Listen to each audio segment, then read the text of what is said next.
أعوذ بالله الشيطان الرجيم. بسم الله الرحمن الرحيم. الحمد لله رب العالمين وصلى الله على محمد الطاهرين.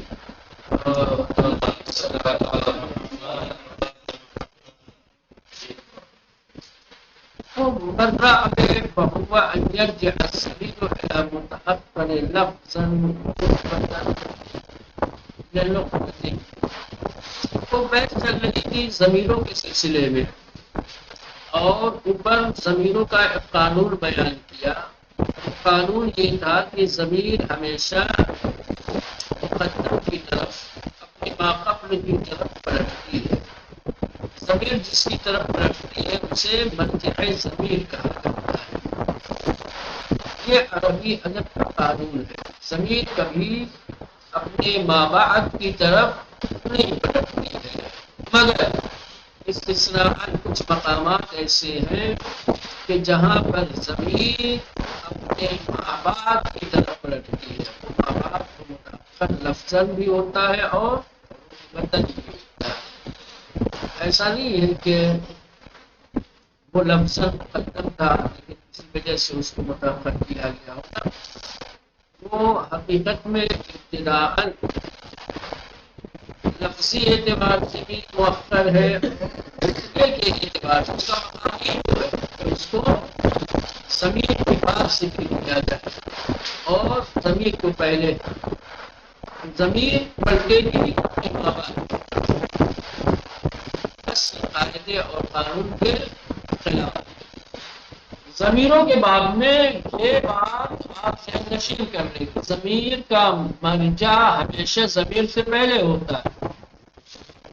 ضمیر ہمیشہ اپنی ماقبل کی طرف پلٹتی ہے, اپنے مابعد کی طرف نہیں پلٹتی. لیکن آج کا جو درس ہے اس درس میں آپ کو یہ بتانے والے ہیں کہ کبھی کبھی ضمیر اپنے مابعد کی طرف پلٹتی ہے. ضمیر کا مرجع کبھی ضمیر کے بعد ہوتا ہے اور جو ضمیر کا مرجع ہوتا ہے وہ متأخر ہوتا ہے لفظاً بھی اور مقدم بھی. وہ قائم آپ نعمہ اور بئس میں جیسے کہیں کہ نعمہ رجلا زیدن. نعمہ میں ایک ضمیر ہے وہ پوشیدہ ہے, اس کا مرجع ہے رجلا جو نعمہ کے بعد ذکر ہوا ہے. اس مثال میں ضمیر کا مرجع متأخر ہے لفظاً اور مثبتاً اور ضمیر پلٹ رہی ہے اپنے متأخر کی طرف قاعدے اور قانون کے خلاف. قانون یہ ہے کہ ضمیر کا مرجع مقدم ہونا چاہیے, ضمیر کو اپنے ماقبل کی طرف پلٹنی چاہیے, لیکن یہاں پر ضمیر اپنے مابعد رجلا کی طرف پلٹ رہی ہے. ٹھیک ہے مولانا. اب سوال یہ کہ کیوں آپ کے اس طریقے کا ہے جب ہر جگہ ضمیر اپنے مقدم کی طرف پلٹتی ہے. مرجع ضمیر جب ضمیر سے ماقبل ہوتا ہے تو یہاں پر مرجع ضمیر متأخر کیوں ہے؟ مرجع ضمیر ضمیر کے بعد کیوں ہے؟ ضمیر کیوں اپنے متأخر کی طرف پلٹ رہی ہے؟ ایک چھوٹا سا نقطہ ہے, وہ یہ ہے کہ اس طریقے کے مقامات پر, اس طریقے کی جگہوں پر جو متکلم ہے وہ مولانا مرجع ضمیر کو مفسر قرار دیتا ہے. سمجھ رہے, وہ تفسیر کرتا ہے, اس کی تفسیر بیان کرتا ہے, صراحت کے لیے وضاحت کے لیے لاتا ہے. متکلم یہ چاہتا ہے ضمیر کے بعد مرجع کو لا کے تاکہ یہ بات مخاطب کے دل میں آسانی سے بیٹھ سکے.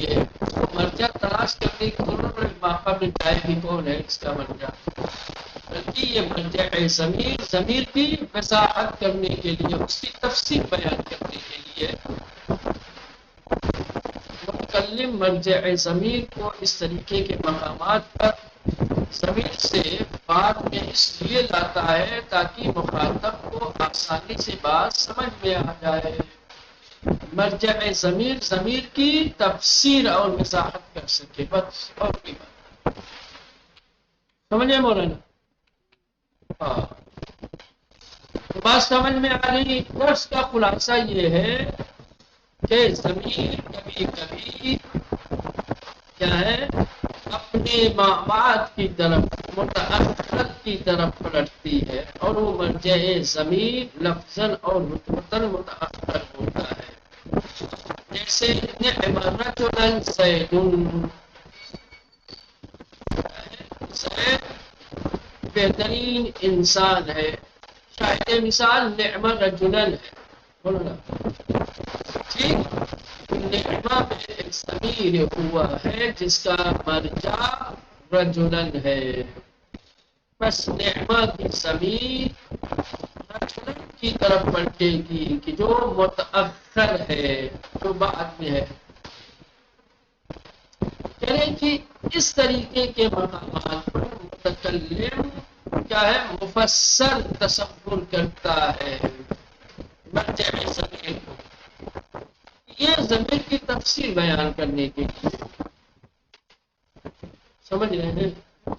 اور یہ پہلے سے ہی اپنے دل میں ارادہ کیے ہوتا ہے متکلم کہ مجھے ضمیر کو مابعد کی طرف اس لیے پلٹانا ہے تاکہ وہ مابعد اپنے ماقبل والی ضمیر کی وضاحت کر سکے اور متکلم مخاطب بھی آسانی کے ساتھ بات کو سمجھ سکے اور کوئی مسئلہ نہیں ہے. ٹھیک مولانا؟ ایک اور بات ہے کہ جہاں پر مرجع ضمیر متأخر ہوتا ہے، ایک تو باب نعمہ اور بیسا میں، دوسرے ضمیر شان اور قصہ. ضمیر شان اور قصہ ہمیشہ پہلے آتے ہیں، ان کا مرجع مولانا بعد میں ہوتا ہے. یہاں پر بھی وہی ضمیر شان اور ضمیر قصہ میں بھی مرجع بعد میں اسی لیے ہوتا ہے تاکہ وہ مرجع ضمیر کی وضاحت کر سکے. بس اتنی بات ہے. ٹھیک سمجھ میں آ گئی بات؟ چلیں تو پھر دیکھتے ہیں عبارت.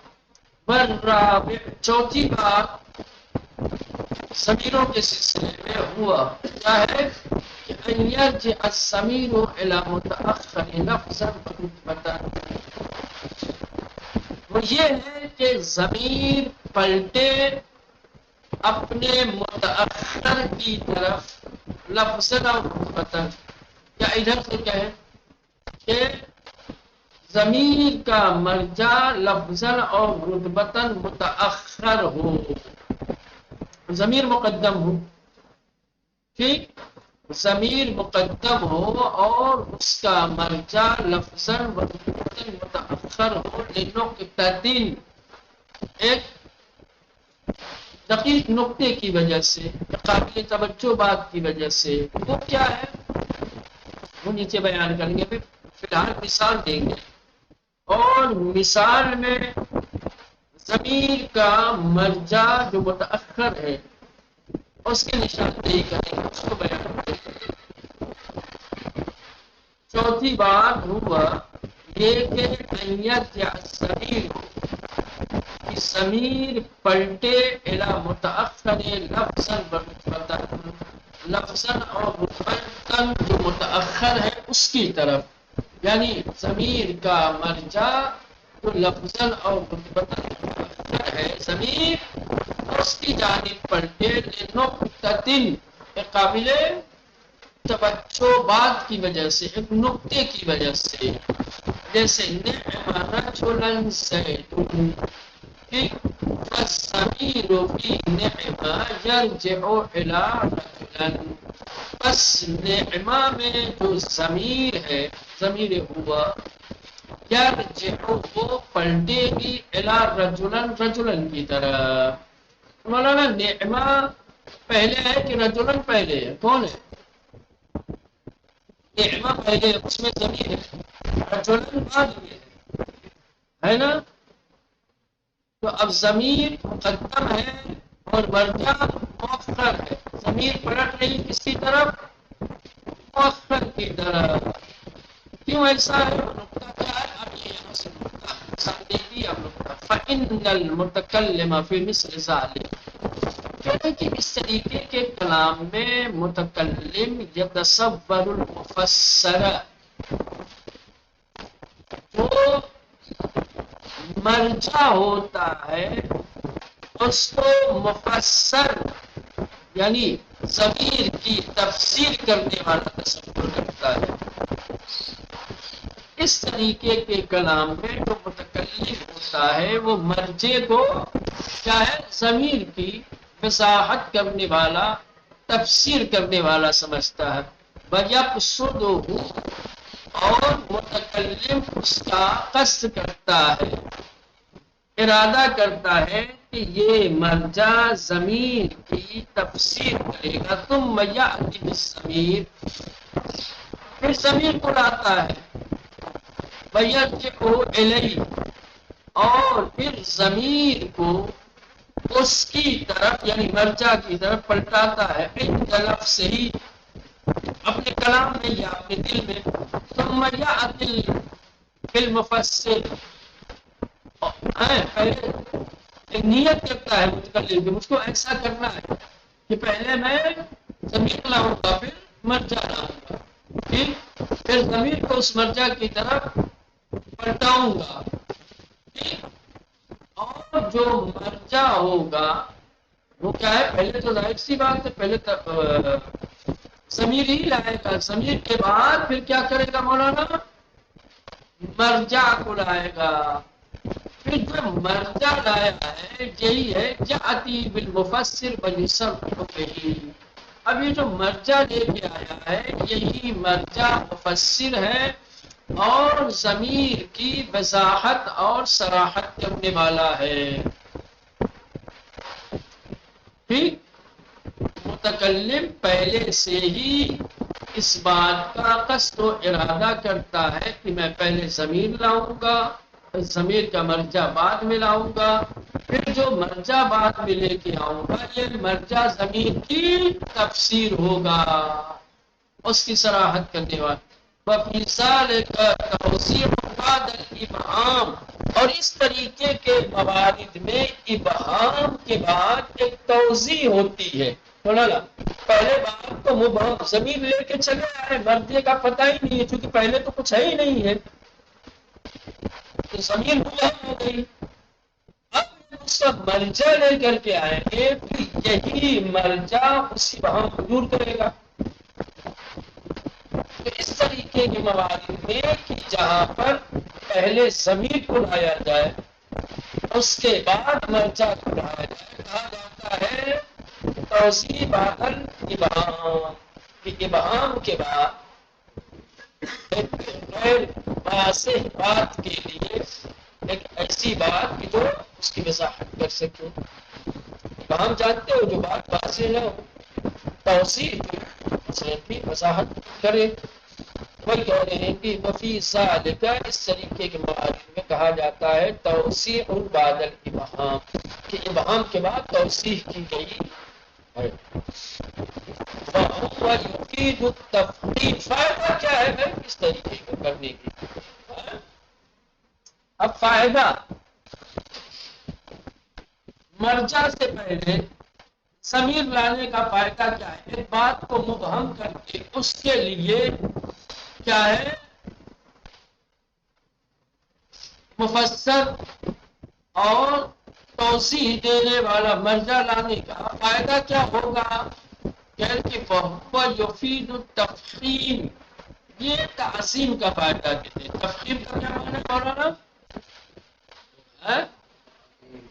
تجوید پڑھی ہے نا، تجوید والی تفخیم ہے، حرف کو موٹا بنا کر کے تلفظ کرنا، ادا کرنا، وہی بتایا ہے۔ لغوی معنی کیا ہے مولانا؟ تعظیم، تعظیم کا فائدہ دیتا ہے، تکریم کا فائدہ دیتا ہے۔ سمجھ گئے ہیں؟ اس صاحب ذکر کو جس کا ذکر کیا جا رہا ہے اس کو بزرگ بناتا ہے، احترام ہے، تعظیم ہے یہ۔ ٹھیک مولانا، واضح یہاں تک؟ فَيَكُونُ الْكَلَامُ بِنَفْسِ الْمُخَاطَبِ، اور یہ دوسرا فائدہ یہ ہے کہ اس طریقے کا کلام مخاطب کے دل میں آسانی سے اتر جاتا ہے. سمجھ رہے ہیں؟ ظاہر سی بات ہے جہاں کلام میں وضاحتی لفظ ہو، ٹھیک، جو کلام کی تفسیر کرتے وہ تو آسانی سے سمجھ میں آئے گا نا. اگر کلام میں صرف ابہام ہو تو سمجھنے میں دقت دشواری ہو، لیکن ابہام کے بعد تفسیر و توضیح دے دی جائے تو مولانا آسان ہو جائے گا کلام. وہی کہہ رہے یہ دوسرا فائدہ ہے. ایک فائدہ تو یہ تھا کہ تعظیم اور تفخیم اس سے واضح ہوتی ہے، ظاہر ہوتی ہے. وَيَكُونُ الْكَلَامُ مَعَهُ، اور اس طریقے کی باتوں سے کلام ہو جاتا ہے کیا اوقع، زیادہ اتر جاتا ہے فی نفس المخاطب، مخاطب کے نفس میں، سننے والے کو آسانی سے سمجھ میں آ جاتا ہے. اس طریقے کی بات مخاطب کے دل میں آسانی سے اتر جاتی ہے. ٹھیک مولانا؟ فتسمیۃ مرجع الضمیر فی مثل ذلک بالمقدم حکما، کہہ رہے کہ فتسمیۃ مرجع الضمیر فی مثل ذلک، اس طریقے کے کلام میں مرجع ضمیر کا نام کیا ہے مولانا؟ بالمقدم حکمن، وہ کیا ہے کہ وہ حکمن مقدم ہے. اما لأن المتأخر، کیونکہ لفظاً متأخر ہے، لإفادت ہی حاضر الفائدہ، اس طریقے کا فائدہ دے رہا ہے پھر حکم تقدم، وہی کہ جو حکمن متقدم ہونے میں ہے. فتسمیۃ مرجع الضمیر، مرجع ضمیر کا نام فی مثل ذالک، اس طریقے کے کلام میں. کس طریقے کے کلام میں؟ جس میں ضمیر پہلے اور مرجع بعد میں ہو.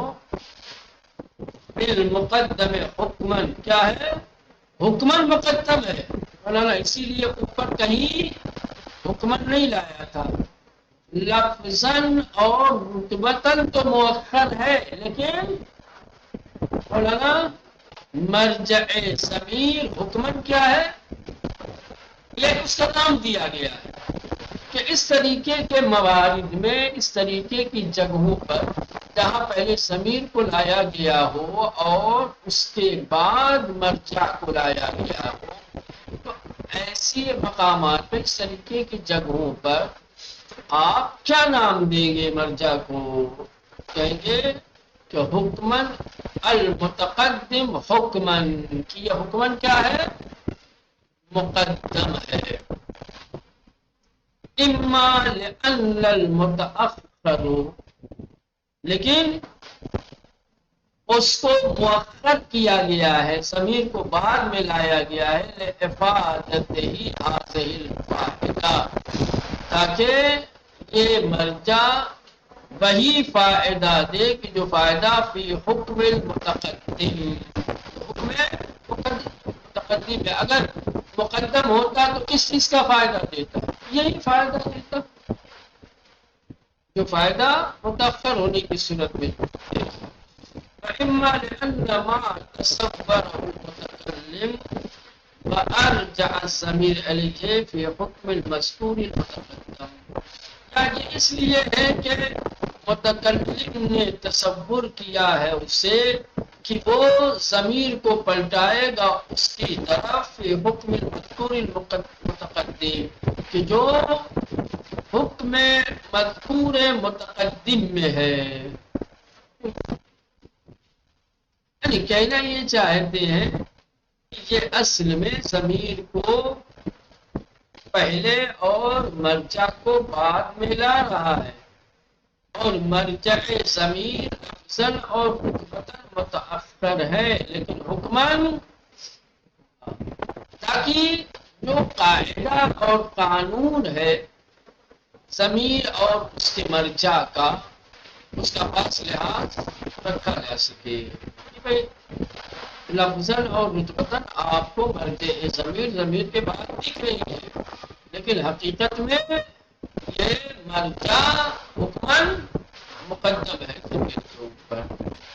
متکلم نے یہ سوچا تھا، تصور کیا تھا، یہ ارادہ کیا تھا، یہ نیت کیا تھا کہ جو مرجع میں بعد میں لا رہا ہوں لفظاً، یہ حکم میں ضمیر پر وہاں سب نو من المتقدم فی موارد، کہنے کہ اب یہ جو ضمیر کے مقدم ہونے اور مرجع کے متاخر ہونے کی قسم ہے ضمیروں کے باب میں، یہ چند مقامات پر، چند جگہوں پر ہے۔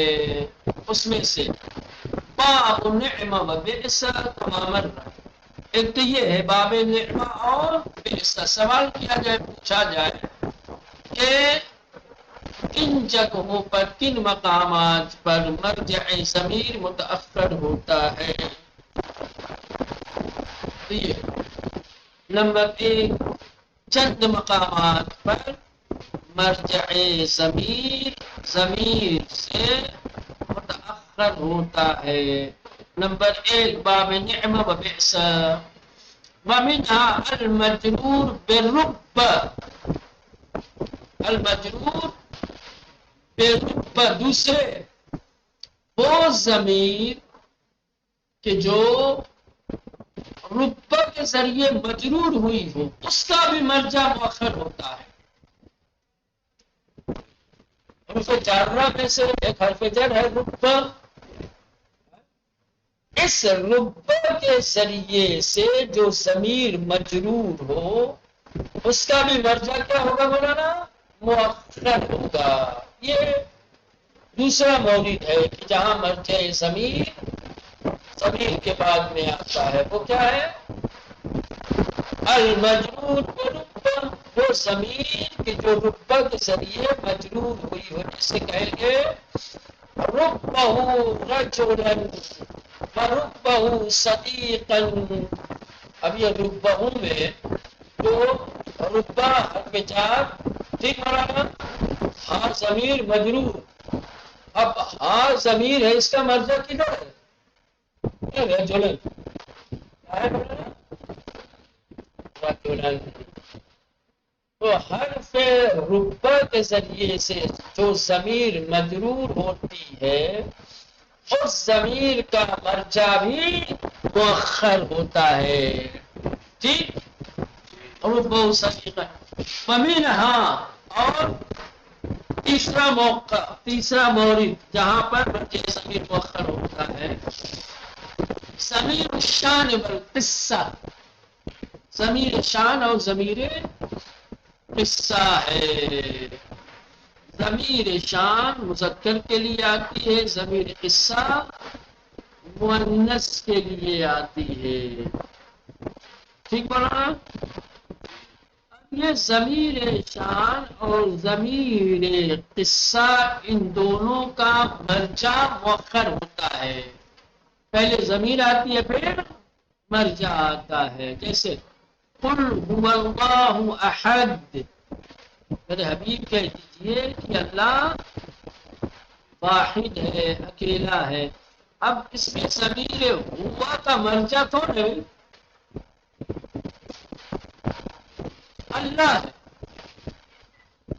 اللہ کو پہلے ہونا چاہیے تھا، پھر ہوا کو ہونا چاہیے تھا، لیکن چونکہ ہوا ضمیر شان ہے اور ضمیر شان کا مرجع ضمیر کے بعد ہوتا ہے، اس میں ٹھیک اسی طریقے سے وَإِنَّهَا لَا تَعْمَى الْأَبْصَارُ وَلَكِنْ تَعْمَى الْقُلُوبُ الَّتِي فِي الصُّدُورِ، یہ قرآن کی آیت یہ بھی ہے، وَإِنَّهَا لَا تَعْمَى الْأَبْصَارُ، بے شک آنکھیں اندھی نہیں ہوتی،